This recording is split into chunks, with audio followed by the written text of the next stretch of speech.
اسلام ایک مکمل ضابطۂ حیات ہے۔ ظاہر بات ہے کہ اس میں زندگی کے تمام شعبوں کے بارے میں گفتگو کی جاتی ہے، تو لہٰذا ان شعبوں میں سے ایک شعبہ جو ہے وہ معیشت، اکنامکس کا شعبہ ہے، وہ ہے۔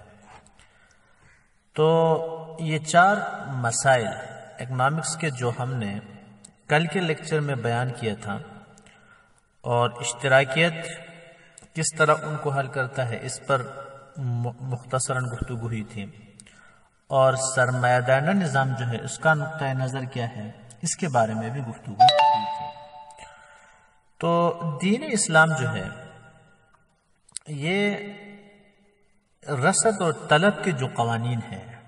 ذاتی ملکیت جو ہے، ان کو فی الجملہ تسلیم کرتا ہے۔ چنانچہ قرآن کریم میں اللہ تعالیٰ فرماتے ہیں نحن قسمنا بینہم معیشتہم فی الحیات الدنیا، کہ اس دنیاوی زندگی میں ہم نے لوگوں کے درمیان معیشت کو تقسیم کیا ہے۔ ورفعنا بعضہم فوق بعض درجات، اور ہم نے بعض کو بعض پر فوقیت دی ہے۔ لیتخذ بعضہم بعضا سخریہ، کہ یہ ایک دوسرے سے کام لے سکیں، یعنی بعض لوگوں سے کام لے سکیں۔ مثلا ایک ڈاکٹر ہے تو وہ مزدور جو ہے اس سے کام لیتا ہے، لیکن یہی مزدور جب بیمار پڑتا ہے تو ڈاکٹر کو اس کی ضرورت ہوتی ہے۔ تو ظاہر بات ہے کہ کام لینے والا کام کی طلب ہے، اور کام دینے والا کام کی کیا ہے؟ رسد ہے۔ تو لہٰذا اللہ تعالیٰ خود فرماتے ہیں کہ طلب اور رسد کے جو قوانین ہیں، یعنی ہم نے خود ان کو اس طرح بنایا ہے۔ اور نبی اکرم صلی اللہ علیہ وآلہ وسلم نے اپنے زمانے میں شہریوں کو بازار میں بیچنے سے، دیہاتیوں کو بازار میں بیچنے سے یہ کہہ کر منع کرتے تھے، اس وقت کے جو شہری ہوتے تھے، کہ ہم آپ کے لیے بیچ دیں گے تو آپ کو فائدہ ہوگا۔ تو لہٰذا دیہاتی جب سامان لے کر آتے تو ایک شہری کو بیچ دیتے تھے، اور وہ شہری گھر میں رکھ کر پھر تھوڑا تھوڑا کر کے شہر کے لوگوں کو وہ بیچتا تھا۔ تو دیہاتی کو چونکہ مناسب قیمت پر بیچ کر گھر واپس جانا ہوتا تھا، اس لیے مناسب قیمت پر وہ بیچتا تھا۔ لیکن شہری ظاہر بات ہے کہ وہ اس کے لیے کوئی پریشانی تو نہیں ہوتی تھی، اور وہ مناسب قیمت کو نہیں دیکھتا تھا، بلکہ وہ لوگوں کی مجبوری کو دیکھ کر وہ چیز وہ بازار میں وہ بیچتا تھا۔ تو آپ صلی اللہ علیہ وآلہ وسلم نے ایسا کرنے سے منع فرمایا دعوا الناس یرزق اللہ بعضهم عن بعض، لوگوں کو آزاد چھوڑو، کیونکہ اللہ تعالیٰ ان میں سے بعض کو بعض کے ذریعے رزق عطا فرماتے ہیں۔ تیسرے کی مداخلت کو اس لیے منع فرمایا کہ طلب اور رسد کا جو قانون ہے وہ متوازن رہے۔ اسی طرح ایک دفعہ نبی اکرم صلی اللہ علیہ وآلہ وسلم سے درخواست کی گئی کہ آپ جو ہے چیزوں کی قیمت متعین کریں بازار میں، تو آپ صلی اللہ علیہ وآلہ وسلم نے فرمایا ان اللہ هو المسعر القابض الباسط الرازق، یعنی حضور صلی اللہ علیہ وآلہ وسلم نے چیزوں کی قیمت متعین نہیں کی، بلکہ اللہ تعالیٰ فرمایا کہ اللہ تعالیٰ خود جو ہے وہ قیمت لگانے والے ہیں۔ گویا کہ اللہ تعالیٰ طلب اور رسد کے فطری اصول مقرر فرمائے ہیں، جن سے قیمتیں فطری طور پر متعین ہو جاتی ہیں۔ اسی طرح ایک شخص امیر المؤمنین حضرت عمر رضی اللہ تعالیٰ عنہ کے دور میں کوئی چیز بازار میں لا کر عام مارکیٹ کی قیمت سے بہت کم قیمت پہ بیچ رہا تھا۔ تو حضرت عمر رضی اللہ تعالیٰ عنہ جب وہاں تشریف لے آئے تو ان سے فرمایا کہ یا تو یہ چیز اصل جو مارکیٹ کی قیمت ہے اس پر بیچ دو، اور یا اپنے گھر واپس چلے جاؤ۔ تو لہٰذا یہاں بھی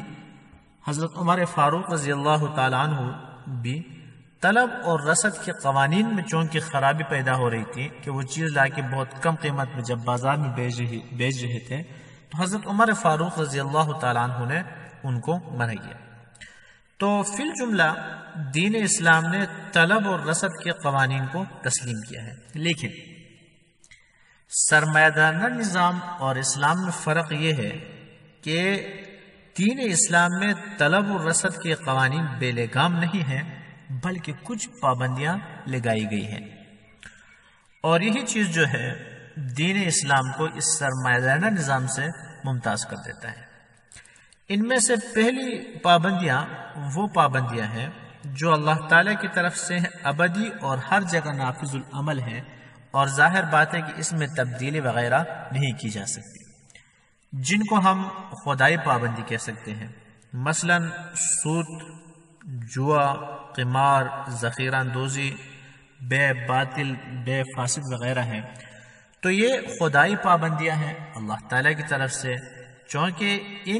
یہ جتنی چیزیں ہیں ان سے معاشرے کو، لوگوں کو نقصان پہنچتا ہے اجتماعی طور پر، انفرادی طور پر، اس لیے اللہ تعالیٰ نے اور نبی اکرم صلی اللہ علیہ وآلہ وسلم نے ان پر پابندی لگائی ہے۔ یہ خدائی پابندیاں ہیں۔ اور اس کے علاوہ دوسری پابندیاں جو ہیں وہ ریاستی پابندیاں ہیں کہ حکومت وقت کو دین اسلام نے اختیار دیا ہے کہ کسی عمومی مصلحت کے تحت کسی ایسی چیز یا فعل پر پابندی عائد کر سکتی ہے جو اجتماعی مصالح کے خلاف ہو۔ قرآن کریم میں اللہ تعالیٰ فرماتے ہیں وَأَطِيعُوا اللَّهَ وَأَطِيعُوا الرَّسُولَ وَأُولُو الْأَمْرِ مِنْكُمْ، لیکن اس میں اس بات کا خیال رکھنا چاہیے کہ وہ پابندی جو ہے قرآن کے خلاف نہ ہو، حدیث کے خلاف نہ ہو، اور اسی طرح لوگوں کے مصلحت کے لیے ہو، مفاد عامہ کے لیے ہو، تو اس وقت حکمران کا حکم جو ہے وہ ماننا کیا ہے؟ ضروری ہے۔ تو مثلا جیسے کہ ہم نے پہلے مثال دی تھی کہ ایک شخص بہت کم قیمت میں ایک چیز بیچ رہا تھا حضرت عمر رضی اللہ تعالیٰ عنہ کے دور میں، تو حضرت عمر رضی اللہ تعالیٰ عنہ نے اسے بازار سے اٹھنے کے لیے فرمایا، ساتھ یہ بھی فرمایا کہ مارکیٹ کے ریٹ پر بیچ دے یا ہمارے بازار سے اٹھ جائے۔ اور اس کے علاوہ کوئی ایسی چیز جو انسانی صحت کے لیے مضر ہو، یا فی الحال کوئی ایسی وبا پھیلی ہے کہ اس چیز کے استعمال سے اس وبا کے زیادہ ہونے کا خطرہ ہو، یا اسی طرح وہ چیز بنفسی ہی کوئی نقصان دہ نہیں ہے لیکن اکثر لوگ اس کو غلط استعمال کر رہے ہیں، تو مفاد عامہ کو سامنے رکھ کر حکومت اگر کوئی پابندی لگائے تو دین اسلام نے اس کی کیا کی ہے؟ اجازت دی۔ اور اس کے علاوہ تیسری چیز جو ہے وہ اخلاقی پابندیاں ہے کہ اسلام اپنے متبعین کو یہ تعلیم دیتا ہے کہ دنیا کی زندگی جو ہے یہ منتہائے مقصد نہیں ہے، انسان کا اصل مقصود، مسلمان کا اصل مقصود نہیں ہے، اصل زندگی آخرت کی زندگی ہے، یہ زندگی محدود ہے، دوسری زندگی لامحدود ہے۔ تو لہٰذا جب یہ ذہنیت پیدا ہوتی ہے انسان کے اندر تو اس کی سوچ یہ نہیں ہوتی ہے کہ ہر وقت تجوری ہی بڑھے، بینک بیلنس زیادہ کرے، پیسہ ہی جمع کرے، بلکہ اس کے ذہن میں ثواب اور آخرت کا تصور ہوتا ہے، اور وہ بہت سے کاموں سے رک جاتا ہے اور بہت سے نیک کام کرنے کا جذبہ اس کے اندر پیدا ہوتا ہے۔ تو لہٰذا کاروبار کرتے وقت صرف منافع کو وہ نہیں دیکھتا، وہ یہ بھی دیکھتا ہے کہ آخرت میں اس کا بھی کوئی فائدہ ہے کہ نہیں، اس سے انسانیت کا کیا بھلا ہو سکتا ہے، جب انسانیت کا بھلا ہوگا تو مجھے آخرت میں ثواب ملے گا۔ تو ایک بڑا جو تصور ہے دین اسلام میں وہ اخلاقی پابندیاں ہیں کہ آخرت کا تصور، آخرت کی فکر، آخرت کی جو سوچ ہے یہ انسان کو بہت سے نیک کام کرنے پر مجبور ہوتا ہے، جس کی وجہ سے انسانیت کے ساتھ ہمدردی ہوتی ہے۔ تو لہٰذا یہ اخلاقی پابندیاں بھی اگرچہ کہ قانون یہ نہیں ہوتی لیکن انسان کو فطری طور پر، اخلاقی طور پر یہ مجبور کرتی ہیں یہ پابندیاں کہ وہ جو لوگوں کے مفاد کو، مفاد عامہ کو، اللہ تعالیٰ کو حاضر ناظر جان کر ان کو کیا کرے؟ اپنے سامنے نہ رکھے۔